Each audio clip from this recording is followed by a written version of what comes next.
ഈ വീക്കെൻഡിൽ ജയിലിലേക്ക് പോയിരിക്കുന്നത് ജാസ്മിനും ജിൻഡോയാണ്. ജയിലിന്റെ അകത്ത് ജിൻഡോനെ അറ്റാക്ക് ചെയ്യുന്ന ജാസ്മിനെയാണ് കാണാൻ സാധിക്കുന്നത്. ജിൻഡോ ഒരു സൈഡിൽ ഒതുങ്ങി കിടക്കുകയാണ്. എന്നാൽ ജാസ്മിനും അവിടെ തന്നെ കിടക്കണം. ജാസ്മിന് മാറി കിടക്കാൻ വയ്യ. ജാസ്മിൻ ജിൻഡോയുടെ തലയുടെ മേളിൽ കാല് വെച്ചിട്ടാണ് കിടക്കുന്നത്. അപ്പൊ അവിടെ നിന്ന് എല്ലാവരും പറയുന്നുണ്ട് ജാസ്മിൻ ഒന്ന് ഒതുങ്ങി കിടക്ക് എന്ന് പറയുന്നു. ഇതൊന്നും അനുസരിക്കുകയോ കേൾക്കുകയോ ചെയ്യുന്നില്ല. ജിൻഡോ പറയുന്നുണ്ട് ജാസ്മിന് ഇങ്ങനെ അറ്റത്ത് തന്നെ കിടക്കണം. AC കൊണ്ട് കിടക്കാനല്ല ജയിലിൽ കിടക്കുന്നത്. നീ അവിടെ കിടക്ക, ഞാൻ ഇവിടെ കിടക്കുന്നു എന്ന് പറഞ്ഞ് ജിൻഡോ കിടക്കുന്നു. ജിൻഡോനെ മർദ്ദിക്കുന്ന ജാസ്മിനെയാണ് നമുക്ക് കാണാൻ സാധിക്കുന്നത്. ഫിസിക്കൽ അസോൾട്ട് എന്ന് പറയുന്നത് പെണ്ണുങ്ങൾക്ക് മാത്രമുള്ളതല്ല.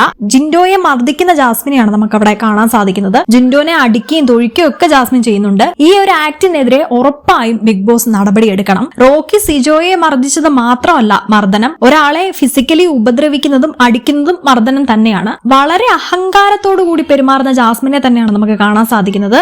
ജിൻഡോയ്ക്ക് പുറത്ത് നല്ല സപ്പോർട്ട് ഉണ്ടെന്ന് ഏകദേശം ഇവർക്കറിയായിരുന്നു. അതിന്റെ ഒപ്പം ഇന്ന് ദിലീപ് ഹൗസിൽ മൂവിയുടെ പ്രൊമോഷനായിട്ട് വന്നപ്പോ ജിൻഡോയെ അറിയാമെന്നും ജിൻഡോയ്ക്ക് പുറത്ത് നല്ല സപ്പോർട്ട് ഉണ്ടെന്നുള്ള രീതിയിൽ ഒരു ഹിന്റും കൊടുത്തിരുന്നു. ഇത് കേട്ട പാടെ ഗബ്രിക്കും ജാസ്മിനും പിരിയിളകി. അപ്പത്തൊട്ട് തുടങ്ങിയതാണ് ജിൻഡോയുടെ മേൽ മിക്കിട്ട് കയറാൻ. അങ്ങനെ പ്ലാൻ ചെയ്ത് ജിൻഡോയെ ജയിലിലാക്കിയിട്ടും ജിൻഡോയ്ക്ക് ഒരു സമാധാനവും കൊടുക്കാതെ ജാസ്മിൻ ജയിലിന്റെ അകത്തും ജിൻഡോയെ ഉപദ്രവിച്ചുകൊണ്ടിരിക്കുകയാണ്. ഇത് നേരെ തിരിച്ച് ജാസ്മിൻ അടിച്ച അടി ജിൻഡോയാണ് അടിച്ചിരുന്നതെങ്കിൽ ഇപ്പം ജിൻഡോനെ ബിഗ് ബോസ് പുറത്താക്കിയനെ. നിങ്ങളുടെ അഭിപ്രായം തീർച്ചയായും കമന്റ് ചെയ്യൂ. കൂടുതൽ അപ്ഡേറ്റ്സിനായി ഫോളോ ചെയ്യൂ.